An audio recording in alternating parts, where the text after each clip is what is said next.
তারপরে যে খাম সে খাম হইয়া থাকলো যে আল্লাহ এবং আল্লাহর হাবিব সাল্লাল্লাহু আলাইহি ওয়াসাল্লাম রে যেন তাজিম এবং আল্লাহর হাবিব রে যেন মহব্বত করিয়া থাকে। হুকা সুবহানাল্লাহ। তারপরে হইতে গিয়া ওয়া তুসাব্বিহুহু বুকরাতান ওয়া আসিলা, ঈমান আনার পরে নবীর মহব্বত করিয়া তারপরে গিয়া আল্লাহর হাবিব সাল্লাল্লাহু আলাইহি ওয়াসাল্লামের মহব্বতে দিল ভরিয়া ইবাদত করতাম। হুকা সুবহানাল্লাহ।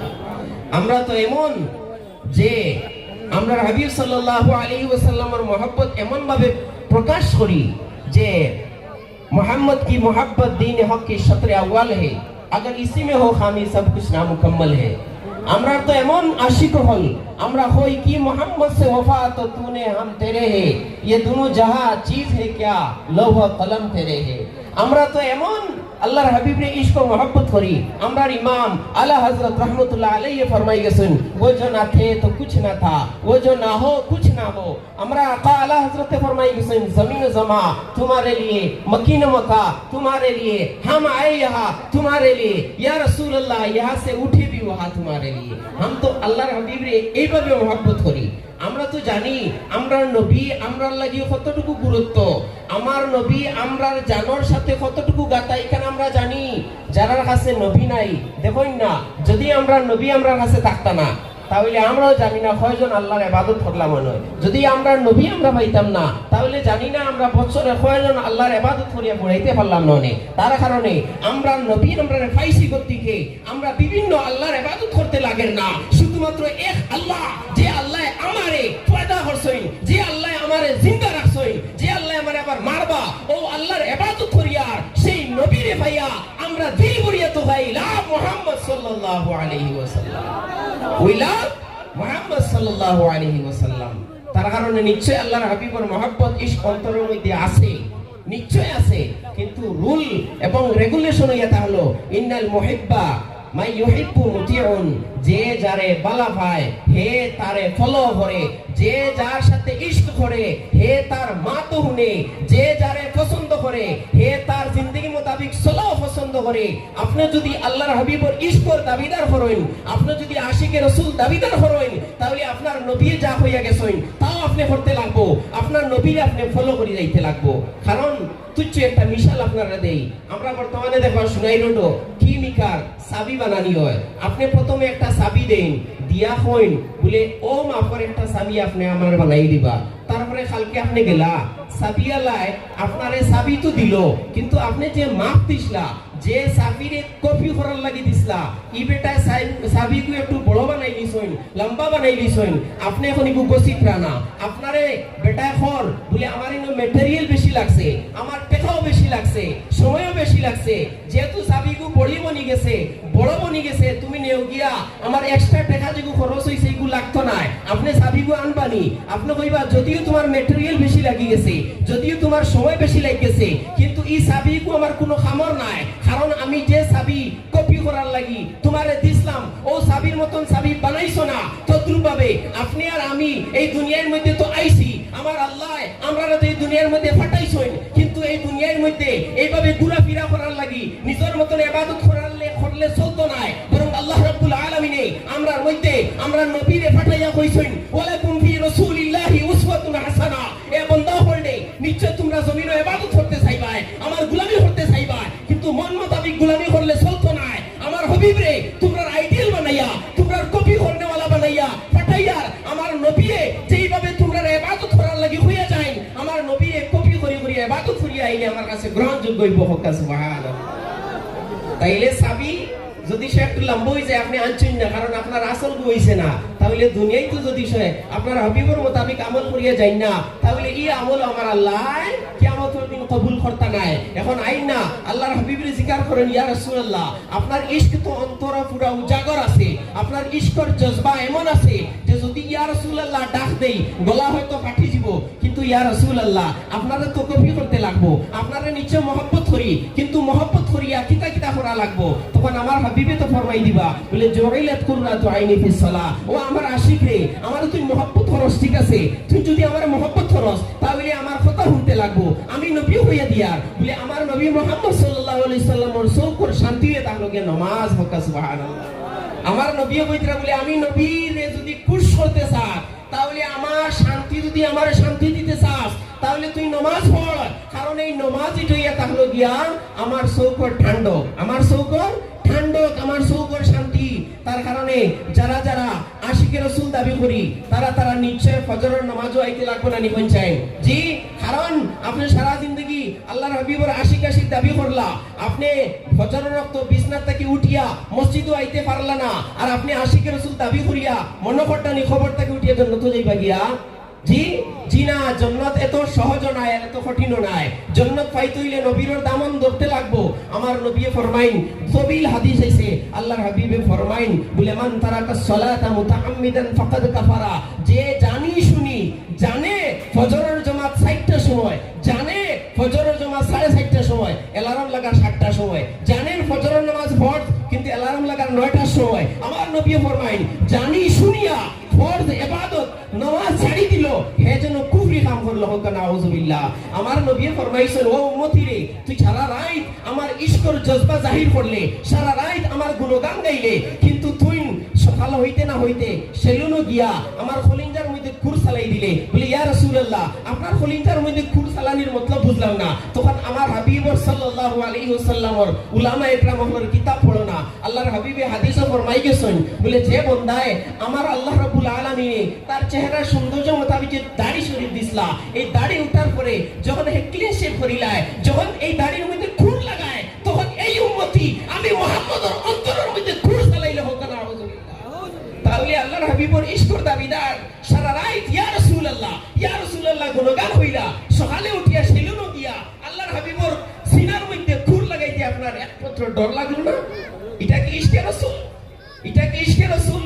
আপনার হাবিবে তো ফরমাই গেছেন, বলে ও আমার উম্মতি রে, আমি নবীর আদর্শ হয়ে থাকলো, আমি মুহাম্মদ সাল্লাল্লাহু আলাইহি সাল্লামে কোনোদিনও মিছা মাতিছি না।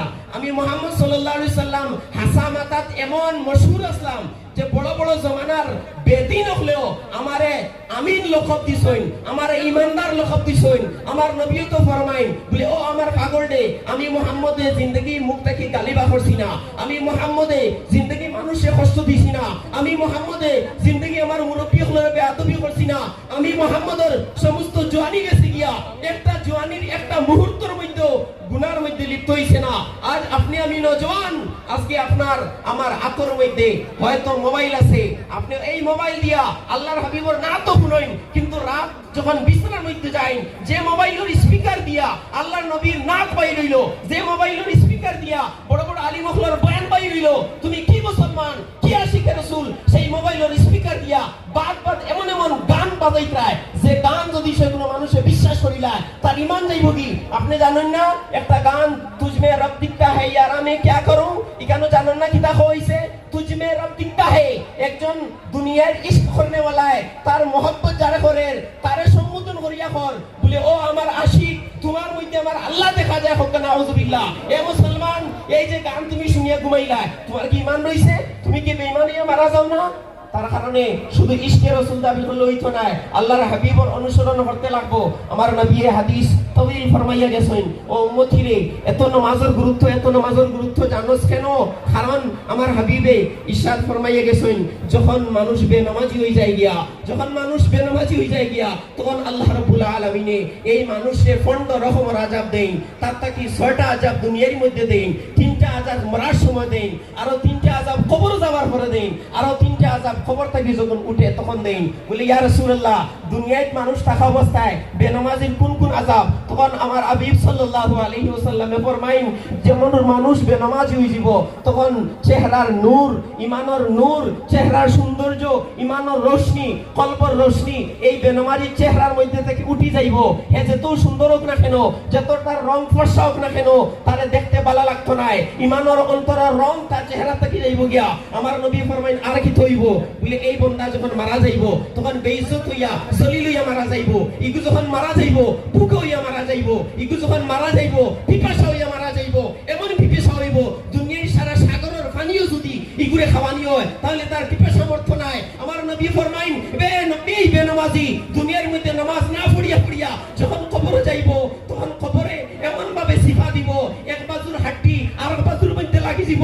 কবরের মধ্যে আমার আল্লাহ আশ-শুজাউল আকরা নামের একটা সাপ মুসল্লাত করবা, যেই সাপ সম্পর্কে আর হাদিসের মধ্যে আইছে, এই সাপে মানুষের মতন মাত মাতিব, মানুষের মতন কথা হইব, এই সাপ টাকলা থাকবো, এই সাপর নখ লুয়ার থাকবো, এই সাপে এই ব্যক্তির হইতে থাকবো। আমার আল্লাহ তোর লাগি আমার নির্ধারণ করছই, তুই যে ফজরের নামাজ ছাড়িসলে ফজর থেকে লইয়া এসা পর্যন্ত তোরে আমি নির্যাতন করতাম, তারপরে তুই যে আসরের নামাজ ছাড়িসলে আসর থেকে লইয়া মাগরিব পর্যন্ত নির্যাতন করতাম, মাগরিব থেকে এসা পর্যন্ত, এইভাবে আবার ফজর পর্যন্ত।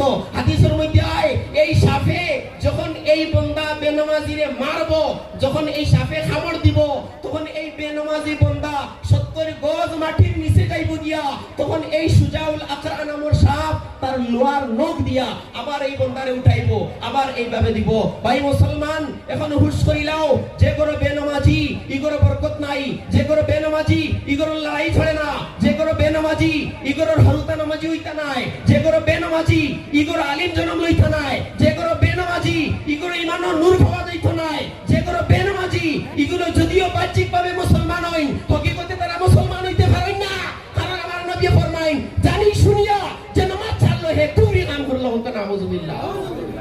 আপনি বেনামাজি আর আশা করছেন আপনার এক ফুয়া দিনদার হইতো, আপনি মা বেফরদ হইয়া চলেন, আশা রাখেন আপনার এই পেটটা কি আল্লাহর ওলি জন্ম লইতো, আপনি মা 24 ঘন্টা টিভির পর্দার সামনে থাকেন, আর আপনি আশা করি বইছেন আপনার ফুয়া আলিমে দিন বলতো, আপনার তো মুফতি বলতো।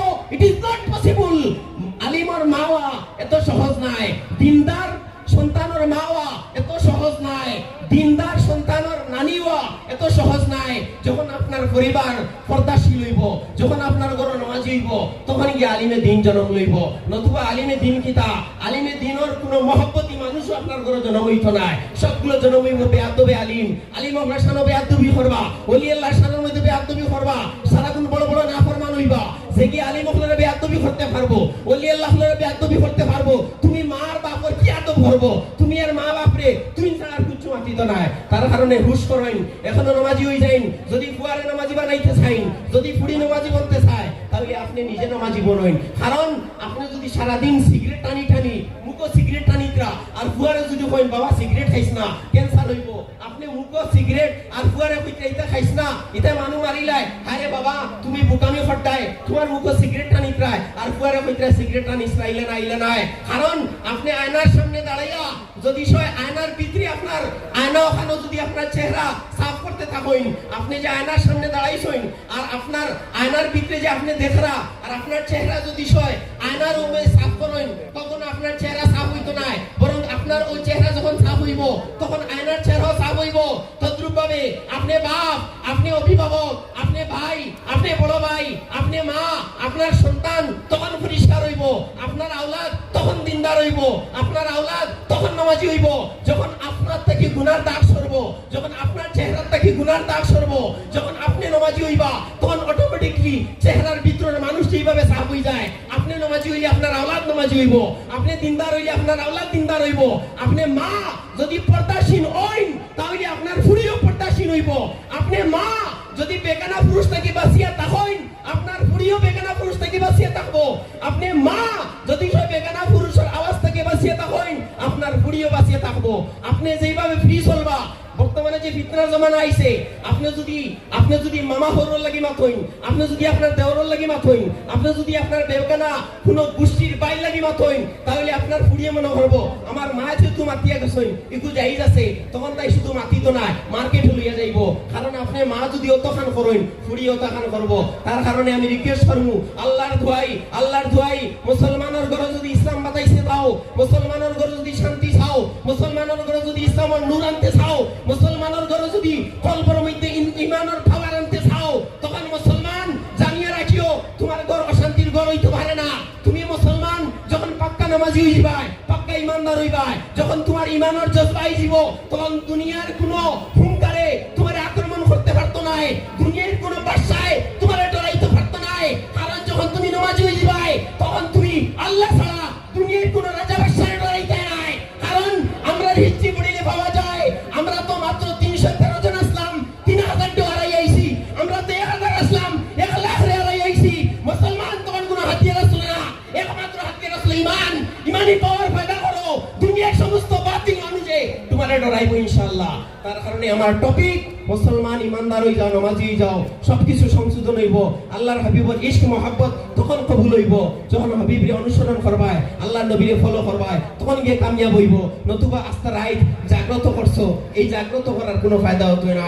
আল্লাহ পাক রব্বুল আলামিন আমরা সবাই নামাজি বানাই তো সবাই আল্লাহুম্মা আমিন। ওয়া আখির দাওয়ানা আলহামদুলিল্লাহি রাব্বিল